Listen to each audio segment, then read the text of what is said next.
the great Roger Stone, who's joining me now. He's worked for both men. He's a former campaign advisor to Donald Trump as well and worked for Ronald Reagan. First of all, Roger, welcome back. Your reaction, not just to this weekend and peace through strength being exhibited by one Donald J. Trump, but now just in the last 2 minutes, the president saying there's a ceasefire. We have to see if this holds, but I suspect Iran is very scared that if it doesn't hold, he will act again. Your reaction? You know, this is very typical of Donald Trump, a man who means what he says and says what he means. It's not, as some bedwetters in the Republican Party said, endless foreign war or regime change. He's been abundantly clear. He said it at least 15 times on the campaign trail, multiple times over the years, and many times since becoming president, that it was unacceptable for Iran to have a nuclear weapon. You notice he has not attacked their oil refining facilities, not attacked their military sites. He's certainly not committing boots on the ground to an endless foreign war in which our inherent national interests are not clear. So his focus here is very narrow, it's very clear-eyed, and it is very clearly worked.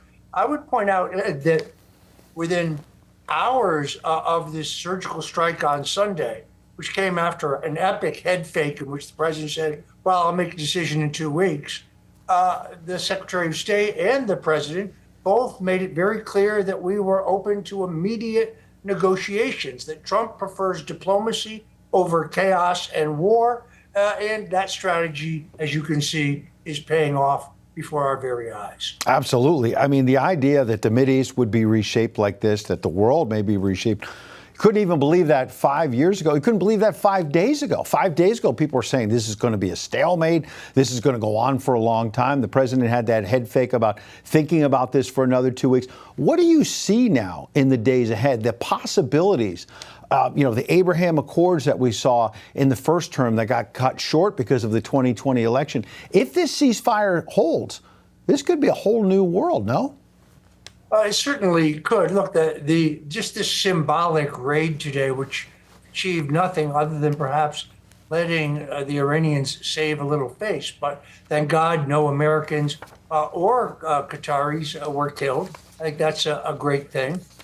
Beyond that, they've made noises about closing the Strait of Hormuz, where 1 out of 6 barrels of oil worldwide travel, but they have not done so. My sources, both intelligence sources and military sources, tell me the president has already made arrangements to up America's petroleum supply if that becomes necessary. Mm-hmm. So no unnecessary provocation of the Chinese. The Chinese and the Russians have shown great restraint, but then Donald Trump has shown great restraint, at the same time stepping up and doing exactly what he said he was due. It is a great day for the Trump administration, and we can get back to making America great again and resolving the conflict next between Russia and Ukraine. Look, the president is a peacemaker. You saw it in the war between India and Pakistan, the war between Rwanda and Congo. This president really does deserve Nobel Peace Prize, but the elitist pukes on the board will never give it to him. American people know, though. They know. The elitist pukes. I love it. We're showing live pictures of Tel Aviv. It looks very quiet in the skies of Israel tonight. We hope that holds. Your thoughts, because you just opened up a very interesting area that I don't think has gotten enough discussion yet, which is not just what this means for the Mideast, but what does this mean for the Russia-Ukraine conflict? Because there were a lot of assumptions, like a lot of Trump assumptions that were wrong, that, Putin has his way with Donald Trump, he's Putin's poodle, and that he's going to rush to the aid of Iran. He's not doing that. And to the contrary, Russia seems to want to stay out of this. And maybe Putin got a message, by the way, about what happened with those B-2s over the weekend, that maybe he needs to finally come to the peace table. Are you optimistic about what this means for the Russia-Ukraine conflict? Well, first of all, I think both the Russians and the Chinese, they don't respect weakness. They respect only strength. If the Chinese are even thinking about making a move on Taiwan, in the wake of what has happened this weekend, they obviously are rethinking that. Trump will project America power when it's in America's interests. No, he's not a warmonger. No, he's not looking for endless foreign war to get into. He's a peacemaker. But I think he's demonstrated his resolve. He's demonstrated his toughness. I think our adversaries actually respect that. And I think they'd like to see an end to this conflict as well. Then we can move on to the more serious business of ending the conflict between Ukraine and Russia. Trump is going to go down as one of the great peacemakers in history. And Ed, that is the greatest single title that history can bestow. So what has the media missed? Because I want to give you one quick example. This morning, I'm getting ready for the show. Associated Press, which is supposed to be down the middle, we're just giving you the facts. Alarm grows over U.S. involvement in Iran. And I'm thinking, I don't see a lot of alarm. The U.S. is not having an involvement in Iran. This was a narrowly defined U.S. military mission, not a war, not an involvement. And, oh, by the way, Iran's running out of missiles. And a few hours after this AP flash, Iran has this impotent attack on a U.S. installation in the Mideast. And the media has also repeatedly gotten wrong that Donald Trump is bellicose in his rhetoric. He's going to get us into all these wars. What has everyone gotten wrong about this man? You know him. Look, this is a reversion to the Eisenhower Reagan policy of peace through strength. It's reminiscent of Reagan's intrusion or his going into Grenada, or Donald Trump himself taking out Soleimani. Again, a focused use of American power without committing us to a decades-long war, or the interests of the American people not even clear in those situations. Trump understands the concept of peace through strength. It is the watchword of this administration.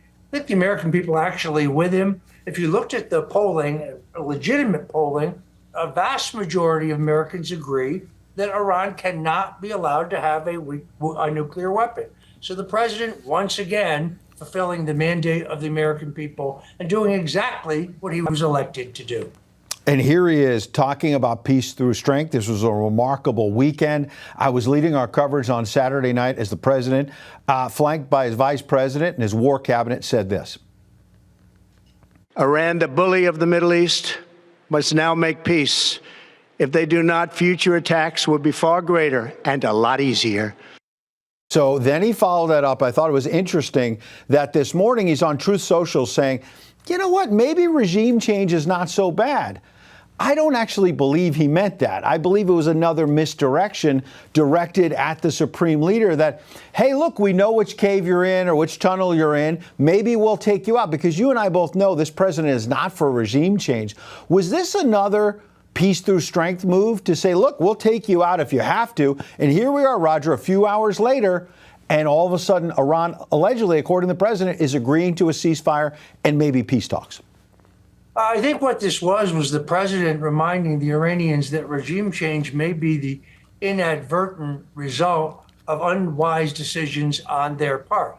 I also think the president was trolling some of his U.S.-based critics. It's kind of interesting, the Democrats who are going out of their minds saying these attacks violate international law. By the way, that's not what the UN says.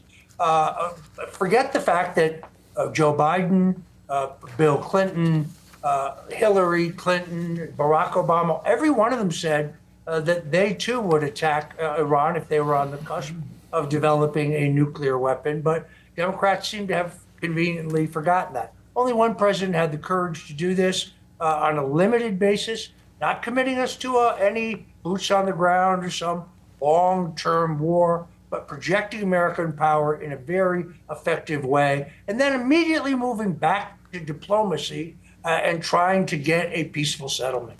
This is the Donald Trump that I know and love. Absolutely. You said it's time to get to other business. So I want to get to some other breaking news.